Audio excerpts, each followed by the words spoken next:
Hi everyone, this is Wimo.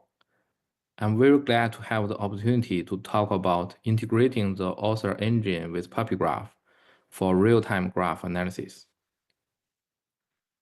First, let me introduce myself. I'm Wimo, the CEO and co-founder of PuppyGraph. I previously worked at TigerGraph and on Google's F1 team.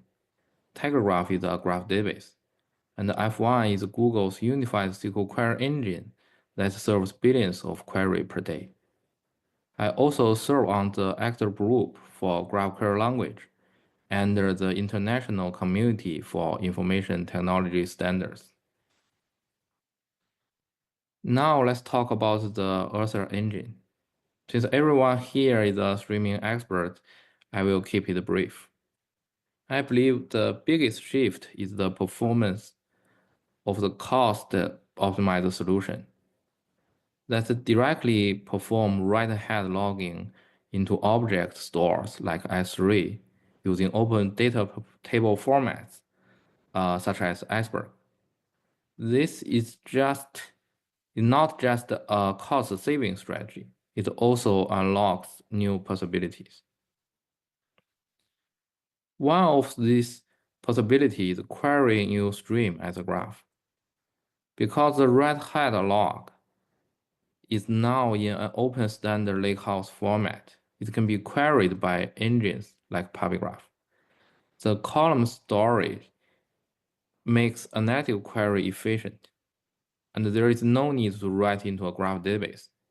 This greatly simplifies the pipeline. Let me illustrate why this is a game changer for data stack architecture with a real-world example from cybersecurity industry. Wiz is a well-known cybersecurity company focused on CSPM, cloud security posture management. It was acquired by Google for $32 billion. Its competitor, Lacework, entered the CSPM space earlier and became a unicorn first, but was ultimately outpaced by Wiz.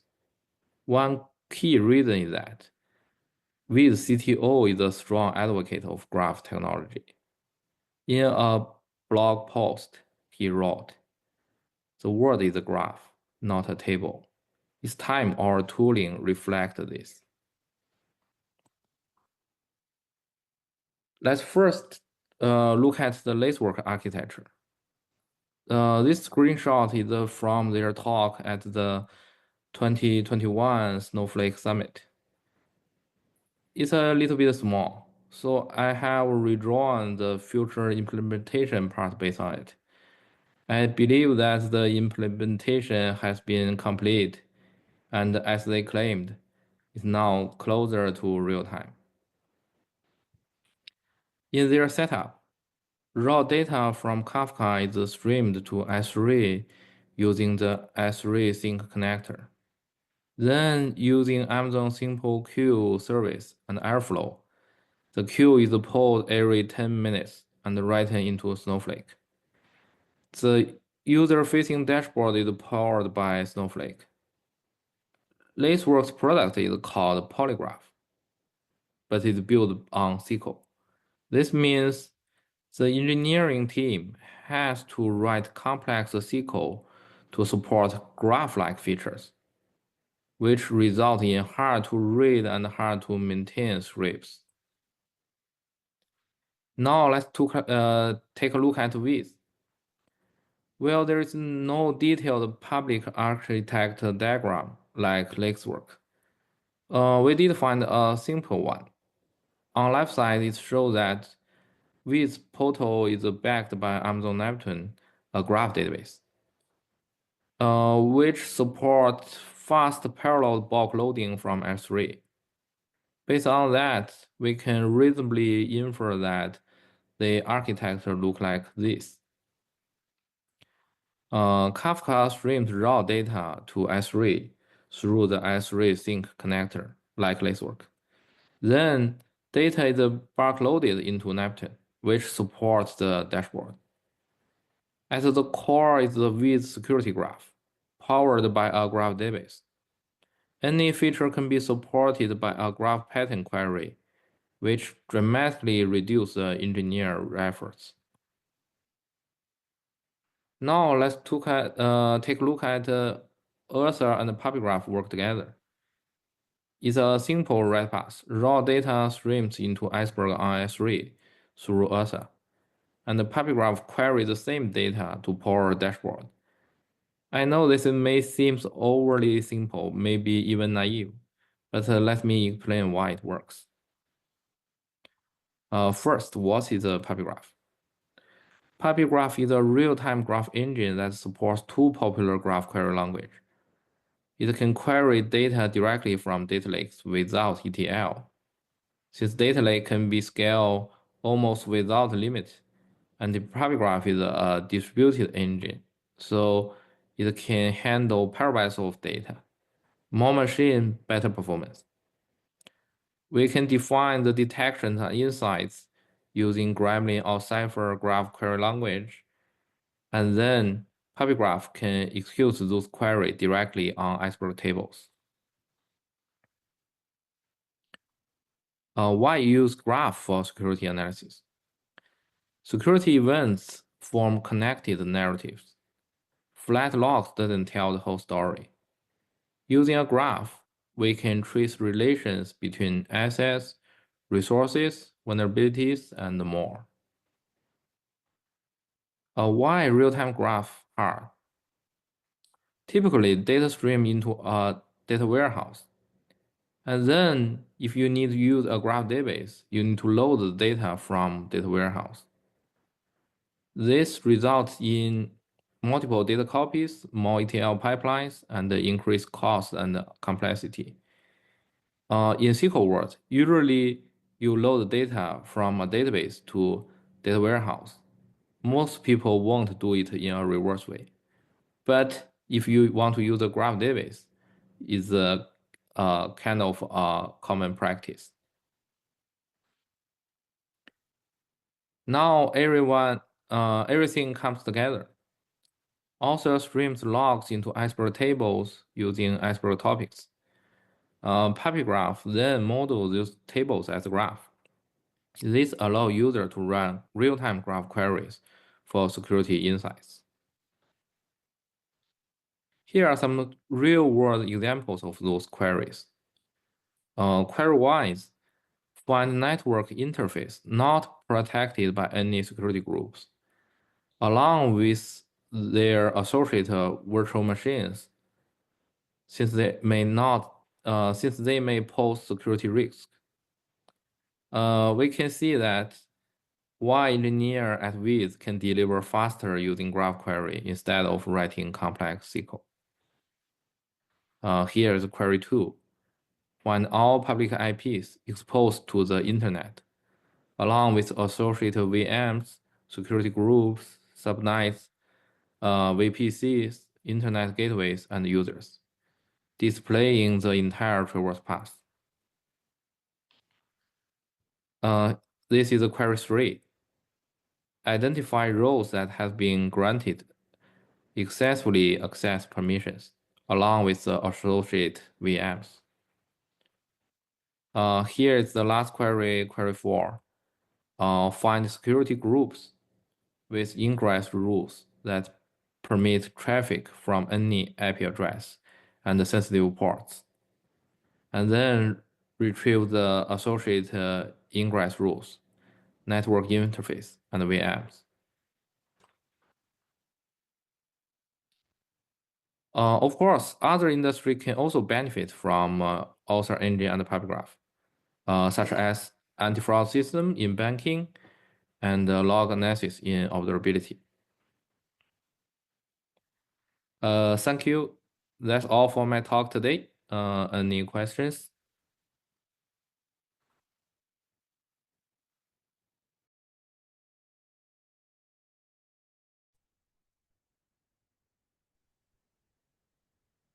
Hi, Dustin. Hello. Hello. CJ mentioned the talk was going to be a little short. Did you have anything else before we get into Q&A that you wanted to talk about with PuppyGraph? Yeah, actually, I have one new version which is 3 minutes longer, but Oh, yeah, the main content is similar. Yeah, so okay. it's about why the cost efficiency strategy solution for the graph. And Yeah, so go ahead yeah, and talk about that if you want for a little bit. yeah, since we have some observability that if the data is machine generated, and the people will like this a lot, since each single row is not that valuable, but the user have to store all of them. And then we see that the S3 and Iceberg is an ideal case to put the data there. And with Ursa Engine, the cost will be very low. And at the same time, we can just directly query the same copy of data. Mhm. So the machine cost, hardware cost is much lower than the existing solution. Mhm. So actually, I've seen you guys talk a little bit in the past, previous talks, um, just to give people an idea of how it actually works. And I know you had the diagram, but so the original data is untouched in iceberg format, and anyone can still use it as normal. And that would be in Delta Lake or Iceberg. I'm not sure exactly. Do you guys work with both? Yeah, we will work Yep. with both. Yeah. And then you make an abstraction layer above that, which is also stored in object storage. So PuppyGraph queries that abstraction layer and then can access the underlying data. Is that how it works? Yeah, since we have a mapping, we first have a logical graph schema, which is uh, like how many nodes we have and how many edges how many type of nodes we have and how many type of edges we have. And Hmm. after that, we also have the mapping, like this iceberg table is a type of edge, and this table iceberg table is a type of nodes. And then we know that how they connected with each other. So physically, there are still tables in Iceberg, but logically, you also have a graph. Okay. And then so the underlying data is untouched, essentially. Yeah, yeah, yeah. So then as new data comes in, does PuppyGraph, let's say a new Parquet file comes in and gets registered with the table, does PuppyGraph then see that Parquet file and then create the logical connections on top of it as the data comes in? Oh, this is the interesting part. Since the links between nodes actually already in your table. For example, uh, uh, Coinbase is one of our customer. They have a table like the first column is sender, the second column is the receiver. Hmm. And you can see that it's tables and can run some group by or something like that. But logically, it's also a graph because A send money to B, B send money to C. Hmm. So the links between nodes are also in your table. When you have more data coming in, the schema is table schema is not changed. So the graph schema is not changed as well. And because we can be a lazy fetched data engine. In this Hmm. case, we always catch the latest updates. Okay. So the abstraction layer is more about Yeah, the schema of where the different information is. yeah, yeah, exactly. Does it have to read through large topics then to make sure that it gets everything, or how does it know? Like if there's a huge amount of data, how does it know that it got all of the correct nodes or edges for Oh, what your this is query is?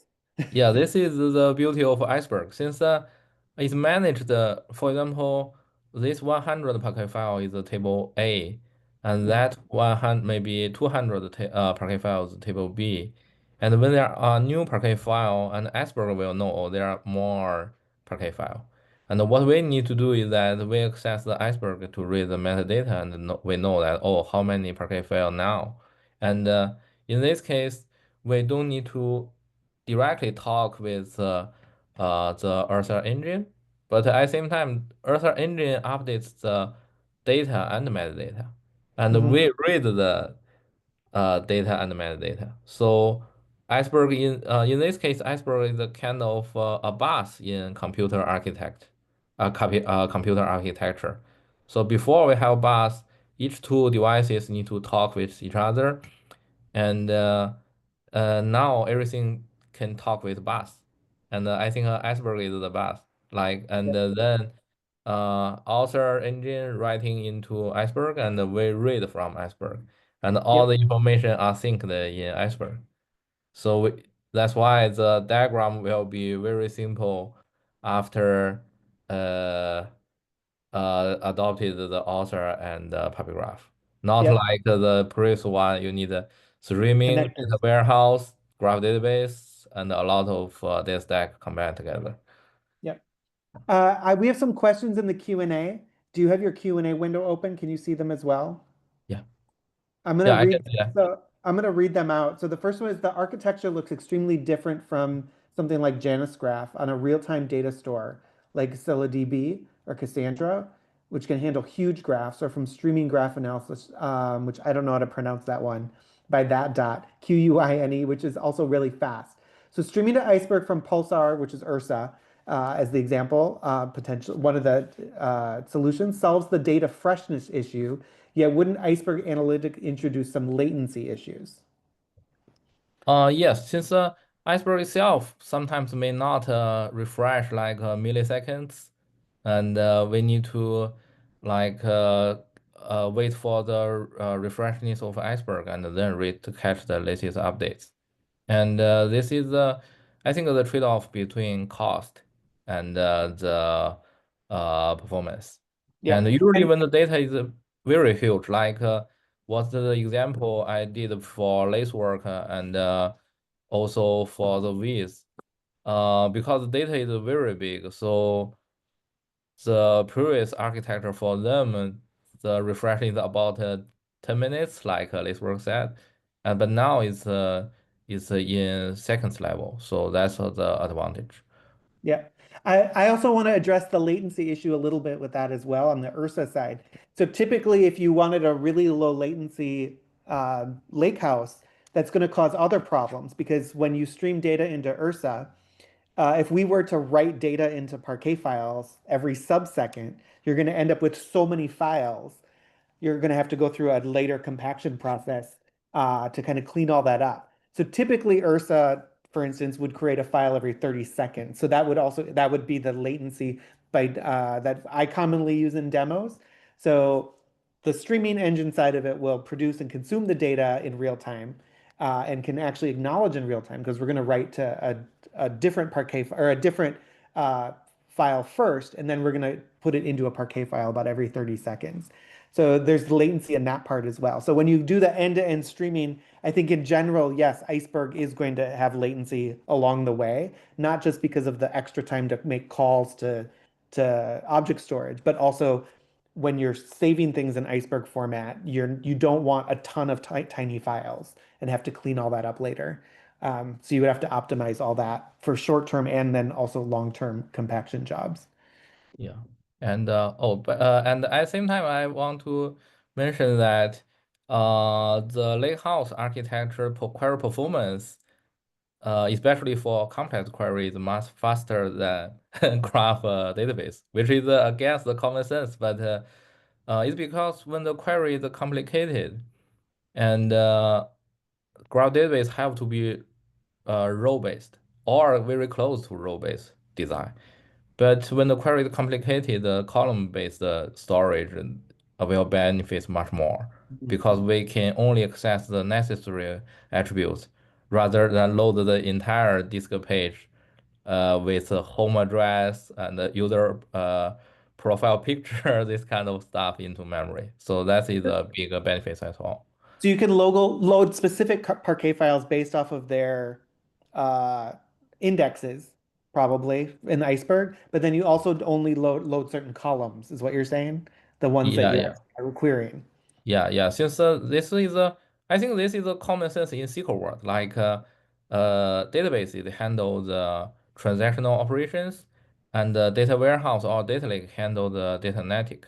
But for Mhm. graph world, uh, before that, because they are only graph database, so both OLTP and OLAP workload are running on top of a database. Mhm. But now we provide another possibility. You can try to run complex query on Lakehouse. So it can gain great performance benefits. Mhm. And actually, I'm going to skip to the next to a different question from Yeah. Peter. Are you using, because it's related to efficiency and querying? He says, are you using Bloom filters to understand what Parquet files to read, or more appropriately, which ones to skip or to not read when you're building the graph, or how are you pruning the tree? Yes, definitely. If you can have the Bloom filter and also other index like the order, and we can have a lot of performance gain. Like all things you done optimize for SQL query engine can benefit the graph engine as well. Hmm. And uh, but the difference is that we are not on top of Trino or Spark is because that they are not optimized for graph query. So our basic operator is that node action and edge action. So the input will be a collection of nodes or a collection of edge. And then we have a cost-based optimizer because every query can be a combination of node action and edge action. So that's how we do the query optimization. And then what visualization packages do you have? Or Uh, built-in or supported? yeah, first, because we are compatible with the Gremlin client and also the Cypher client, and we follow the same protocol. So most graph visualization tool on the market or open source on GitHub can be directly on top of PuppyGraph. We're trying to be 100 compatible, but maybe some of them have compatibility issues, but most of them works well. And at the same time, we open source our own UI visualization tool, and this is based on a request from eBay guys because they want to individually uh visualize the I think 20,000 points at the same time. So they try different one, but they didn't find a good one. So we help them to build their own and then open source it. This is for the visualization tool. Yeah. And then this is more on the iceberg side. From the user query side, you support openCypher and Gremlin, as you just mentioned. But from the iceberg side, you're supporting standard SQL.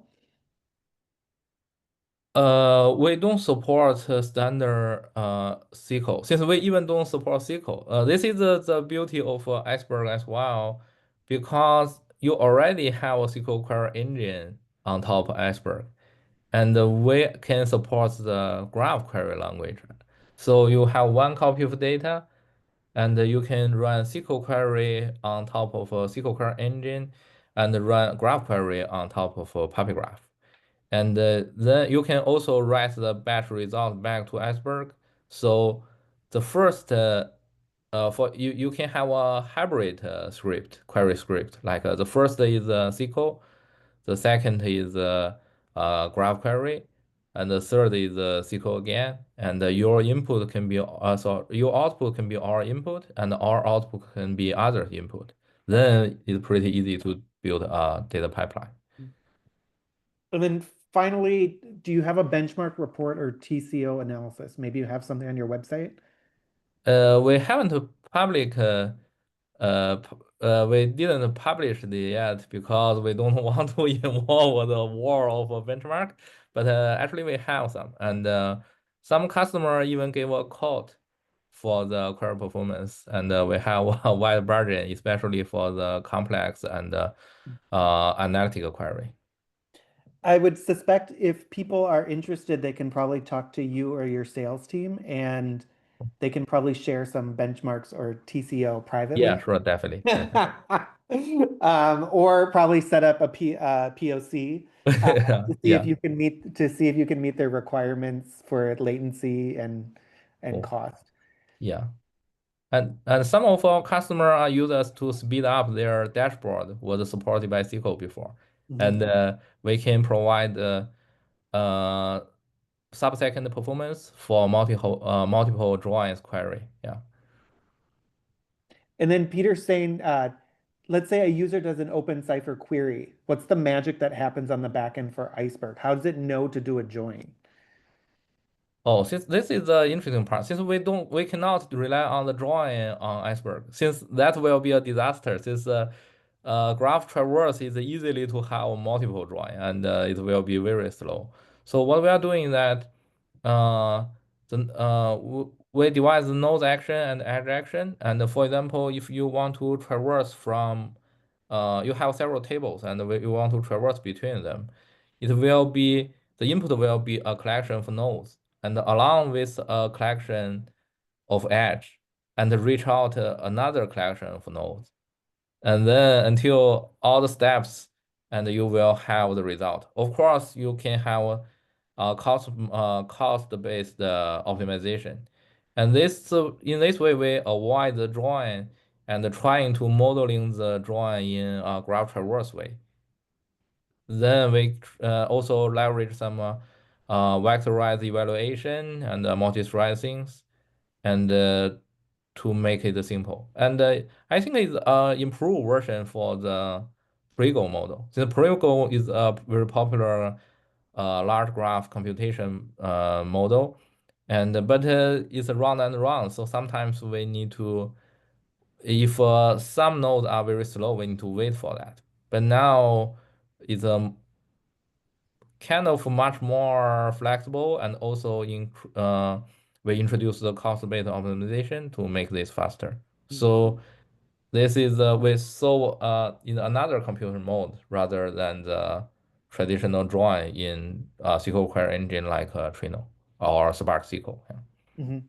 I think there's a lot of exciting stuff that happens because we're in Iceberg, and then people find new solutions to problems to take advantage of the cost savings of using object storage. Yeah, Uh, definitely. so it sounds like you had to find these neat solutions, which then basically became PuppyGraph. And then everyone can share all that data in open formats. So Yeah, yeah, yeah. It's like a Legoland. yeah. Yeah. So, but I think that answers all the questions. We're almost out of time. We have just a couple minutes left. But if you have anything else you want people to know about PuppyGraph before we go, Please join our Slack channel and yeah, so very exciting. Thank you so much again. thank you. Peter, thanks for all the questions. It helped us get a little bit deeper into PuppyGraph. Cool. So thank you. Thank you. All right. Goodbye, everybody. Hi.